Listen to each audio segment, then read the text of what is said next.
بلانے کی ضرورت پڑتی ہے یا مجھے بھی بلایا جاتا ہے تو مجھے اس میں کوئی اعتراض نہیں ہے، میں جانے کو تیار ہوں. لیکن ایک بات ہے، جو گورنر کی حیثیت ہے اس حیثیت میں ہی بات کرے گا. اور جو اس وقت عوام نے مینڈیٹ دیا ہوا ہے پاکستان کے آئین کے مطابق، جو ایک چیف منسٹر کی حیثیت ہے، وہ اسی جگہ پہ بیٹھ گزری بات کرے گا. یہ ڈومیننسی کر کے، کھانیاں بنا کر، مطلب چیزوں کو اپنی طرف سے کر کے، اس چیز کے میں حق پہ نہیں ہوں. ہاں، آپ کی پارٹی کو مینڈیٹ مل جائے، آپ کی پارٹی کو لوگ ووٹ دے دیں، پھر آپ اپنے شوق پورے کریں. اب یہ تو نہیں ہو سکتا نا کہ آپ پرچی پہ آ گئے ہیں، فارم 47 کے کل آپ کے 2 یا 3 MP نہیں ہیں یہاں پر، اور وہ پاکستان کا چونکہ آئین ایسا بنا ہوا ہے کہ گورنر جو ہے وہ فیڈرل گورنمنٹ لگاتی ہے. پرچی پہ آپ آ گئے ہو اور پرچی پہ آپ بیٹھ گئے ہو. اب پرچی والوں کے پیچھے تو میں بھائی جان نہیں چل سکتا نا، میں تو عوام کے مینڈیٹ کے ساتھ چلوں گا. وزرا صاحب یہ بتائیں کہ پاڑا چنار میں جو واقعات شروع تقریباً 1 مہینے میں سارے راستے بند ہیں، اس سے بگن کا راستہ کھلا تھا وہ بھی ابھی بند ہو گیا ہے، وہاں پر اسپتالوں میں ادویات ختم ہیں. تو کیا صوبائی حکومت کا ابھی تک کیا پلان ہے؟ کیونکہ کل سے اطلاعات آ رہی ہیں کہ وہاں پر ادویات بھی ختم ہے، اور کینیڈا کا ایک جو گولیاں ہیں یا پلتا ہے وہ تقریباً ملتا ہے 2000 یا 3000. دوسری بات یہ ہے کہ کچھ گاؤں اب بھی ان کو تھریٹس ہیں، روزانہ ہر شام کو وہاں پر لڑائی ہوتی ہے. ان دیہاتوں کو، گاؤں کو بچانے کے لیے آپ لوگوں کی کیا حکمت ہے؟ جی، پہلی بات تو ہے کہ ایسی کوئی بات نہیں ہے. ادویات ظاہری والے کم پڑ جاتی ہے، وہاں پہ ایشو ہے. ادویات ساتھ ساتھ سپلائی ہو رہی ہیں، ہم لوگوں کو لے کے بھی آ رہے ہیں. کل انہوں نے ڈیمانڈ کی ہے، جب بھی ڈیمانڈ کرتے ہیں کہ لوگوں کو لے کے آنا ہے، مریضوں کو ہم لے کے بھی آ رہے ہیں. دوسری بات جو آپ کر رہے ہیں، کچھ گاؤں میں مسئلہ ہے تو وہاں پہ بنکرز بھرے ہوئے ہیں بہت زیادہ. کل میں نے فیصلہ کر لیا ہے، ہم بنکرز کو لے لیتے ہیں، پھر ان بنکر میں پھر آ جاتے ہیں، پھر واپس میں ایک لڑائی شروع کرتے ہیں. انشاءاللہ میں نے کل آرڈر کر دیا ہے اور بہت جلدی یہ بنکر ہی ختم ہو جائیں گے. لیکن بات یہ ہے کہ فورسز بھی موجود تھیں وہاں پر. یہ جو بنکر بن رہے تھے اس وقت ان کو بننے کیوں دیا گیا؟ میں تو ڈیمالش کر رہا ہوں ان کو، لیکن بننے کیوں دیا گیا؟ اور لوگوں نے بنایا ہی کیوں؟ میں آخر بنکر بنا ہی کیوں رہا ہوں؟ میں کہتا ہوں میں پرامن ہوں، اس میں بنکر ہی بنا رہا ہوں. اسلحہ کہاں سے آ رہا ہے؟ کروڑوں اربوں روپے کا اسلحہ استعمال ہو رہا ہے، کہاں سے آ رہا ہے؟ لوگ کہتے ہیں ہم تو غریب ہیں. کون فائنینس کر رہا ہے اس ٹولے کو؟ کون فائنینس کر رہا ہے آخر کہ کروڑوں روپے کا اسلحہ آ رہا ہے اور ریگولر چل رہا ہے وہاں پر؟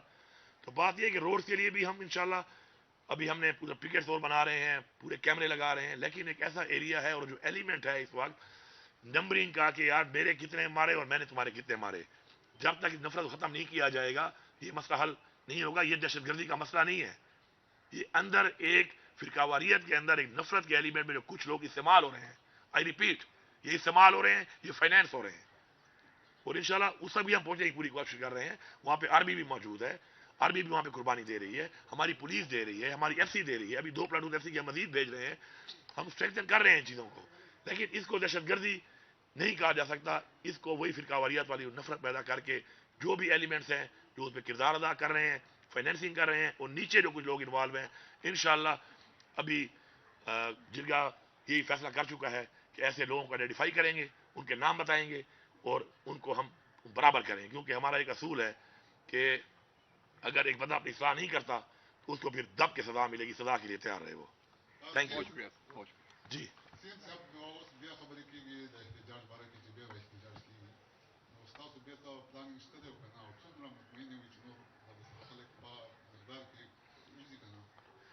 دیکھیے، بات یہ ہے کہ جب بھی تحریک انصاف نے کال دی ہے، عوام نے بھرپور تحریک انصاف کا ساتھ دیا ہے. اور عوام کے اندر آپ کو پتہ ہے کہ تحریک انصاف اس وقت مقبول ترین پارٹی ہے اور عوام نکلتی بھی ہے. اس دفعہ انفارچونیٹلی جس طرح گولیاں برسائی گئیں اور جس طریقے سے 245 لگایا گیا، اور 245 لگا کے ظاہری بات ہے آرمی تو پابند ہے. جب گورنمنٹ 245 لگا لیتی ہے اور احکامات جاری ہو جائیں گے آرمی کو کہ جی اس جگہ تک ہے، اس جگہ تک نہیں ہے، تو گولیاں ہماری فوج سے برسائی گئیں 245 لگا کر فیڈرل گورنمنٹ نے. لیکن یہ فیڈرل گورنمنٹ جو بیٹھی ہے جن پارٹیوں کی، ان میں آپ دیکھیں کہ 1977 میں اناکلی میں بھٹو صاحب نے بھی یہ کام کیا تھا. عام لوگوں کو پر گولیاں چلا کے 250 بندہ پھر پاکستان میں مارا گیا تھا، سویلینز کو. اس کے بعد ماڈل ٹاؤن کا آپ کو سامنے ہے PMLN کا واقعہ، جس طرح لوگوں کو سر عام گولیاں ماری گئی، حاملہ خواتین کو گولیاں ماری گئیں. تو یہ ان کا پرانا وتیرہ ہے سیاست کے لیے، یہ قتل عام کرتے ہیں عام لوگوں کا. اس دفعہ انہوں نے مل کے ہی حرکت کی ہے. تو ہمارے جو شہید ہوئے ہیں انشاءاللہ ان کی جو قربانی ہے ان کا خون رنگ لائے گا انشاءاللہ. اور وہ شہید کس لیے ہوئے ہیں، ان کی کیا ڈیمانڈ تھی؟ وہ تو صرف ایک ہی ڈیمانڈ کر رہے ہیں اپنے اس لیڈر کی رہائی کی کہ جو اس وقت بے گناہ جیل میں ہے. یا وہ ڈیمانڈ کر رہے ہیں کہ پاکستان میں قانون کی بالادستی ہو، پاکستان میں آئین کی پاسداری ہو، پاکستان میں خودداری ہو، پاکستان میں حقیقی آزادی ہو. تو یہ کوئی ایسی ڈیمانڈ نہیں ہے کہ جس کے اوپر اس طرح گولیاں برسائی جاتی. انفارچونیٹلی یہ ہوا ہے. فی الحال تو ہمارے جو زخمی ہیں ان کا ہم علاج کروا رہے ہیں. ہمارے ہزاروں کی تعداد میں اس وقت 3000 پلس ہمارے پاس ڈیٹا آ چکا ہے کہ جو اس وقت گرفتار ہیں، مسنگ بہت زیادہ ہیں اس وقت، اور فی الحال اس پہ ہم کام کر رہے ہیں.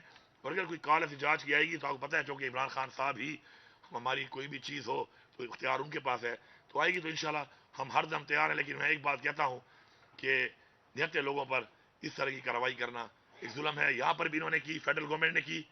یہاں پر جب پی ٹی ایم کا ہو رہا تھا، وہ پی ٹی ایم کا نہیں تھا، وہ ایک پختون جرگہ تھا.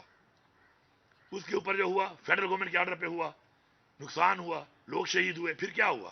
پھر وہیں بیٹھ کر یہی فیصلہ ہوا کہ آپ لوگ، میں نے کہا میں اونرشپ لیتا ہوں اور میں اس کو اون کروں گا اور میں کروں گا، اور ایسا کچھ نہیں ہوگا. کتنے پرامن طریقے سے وہ ہوا، آپ سب نے دیکھا وہاں پر.